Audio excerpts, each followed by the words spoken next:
नमस्कार, news studio में आपका स्वागत है। आज हमारे मेहमान हैं आनंद रावत जी, जो युवक कांग्रेस के प्रदेश अध्यक्ष रहे हैं और फिलहाल जो है आप प्रदेश महासचिव हैं उत्तराखंड कांग्रेस के। नमस्कार आनंद जी, चुनाव चल रहा है सभी जगह उत्तराखंड में, निकाय चुनाव चल रहे हैं। आज आप काशीपुर में, मैं आपसे जानना चाहता हूँ कि ओवरऑल क्या स्थिति रहेगी कांग्रेस की चुनाव में?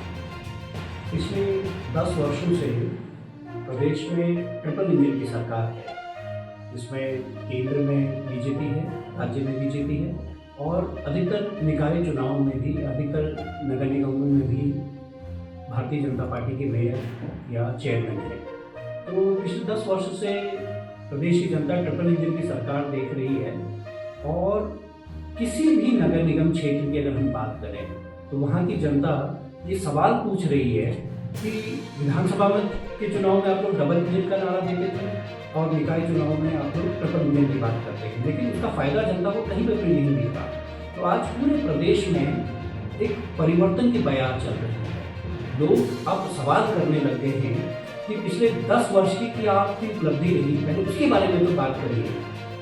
आज सुबह की मैं अखबार में पढ़ रहा था कि कल मुख्यमंत्री धामी जी काशीपुर आए थे और वो काशीपुर की जनता को गारंटी दे रहे हैं अपनी कि मेरी गारंटी पर आप लोग इस बार बीजेपी के मेयर को चुनिए। मैं सबसे पहले तो जो है पुष्कर सिंह धामी जी से सवाल करना चाहता हूँ कि 2021 के विधानसभा चुनाव में खटीमा जो आपकी कर्मस्थली रही है, जहाँ पर आपने अपने राजनीतिक जीवन की शुरुआत की और वहाँ पर आप मुख्यमंत्री के पद तक पर पहुँचे और मुख्यमंत्री के तौर पर आप विधानसभा का चुनाव लड़ रहे थे 2021 में खटीमा से, और वहाँ की जनता ने आपकी गारंटी स्वीकार नहीं की, तो काशीपुर की जनता आप पर कैसे भरोसा करे?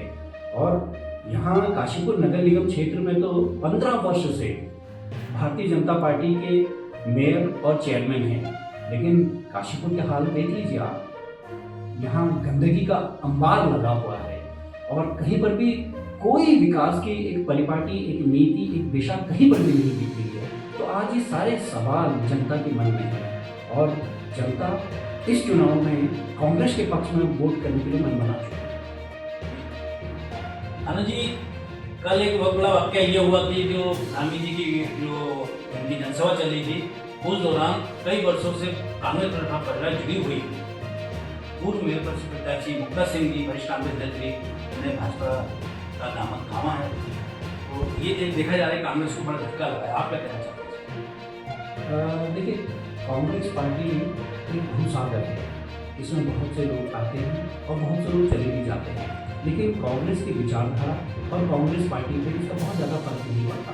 निसंदेह अखबार की सुर्खियों के लिए बहुत बड़ी घटना है, लेकिन संगठन के तौर पर अगर हम देखें तो बहुत ज़्यादा इसका फर्क नहीं पड़ेगा, क्योंकि मुक्ता सिंह जी को जो पिछली बार मेयर के चुनाव में जो वोट मिले थे वो कांग्रेस पार्टी के वोट थे और निसंदेह इस बार भी जो है पूरा कार्यकर्ता संगठन एकजुट होकर के कांग्रेस पार्टी को लड़ा रहा है। अब ये व्यक्तिगत उनके कुछ सवाल हो सकते हैं जिसका समाधान उनको कांग्रेस से न मिल पाया हो, तो आज वो भारतीय जनता पार्टी में अपने उन सवालों का जवाब खोजने के लिए गई हो, लेकिन कोई भी राजनीतिक दल किसी भी व्यक्ति के व्यक्तिगत सवालों का जवाब तो नहीं दे सकता। समाज के जो सवाल हैं या क्षेत्र के जो सवाल हैं, उन सवालों के जवाब तो राजनीतिक दलों के पास या सरकार के पास हो सकते हैं, लेकिन व्यक्तिगत हित के लिए किसी के पास भी, किसी भी दल के पास कोई जवाब नहीं हो सकता। तो आज वो भारतीय जनता पार्टी में नहीं है, तो अब भारतीय जनता पार्टी को मुबारक, लेकिन मैं समझता हूँ कि उनका जाना सिर्फ अखबार की सुर्खियाँ हो सकती हैं, बाकी संगठन के तौर पर देखकर कोई प्रभाव नहीं।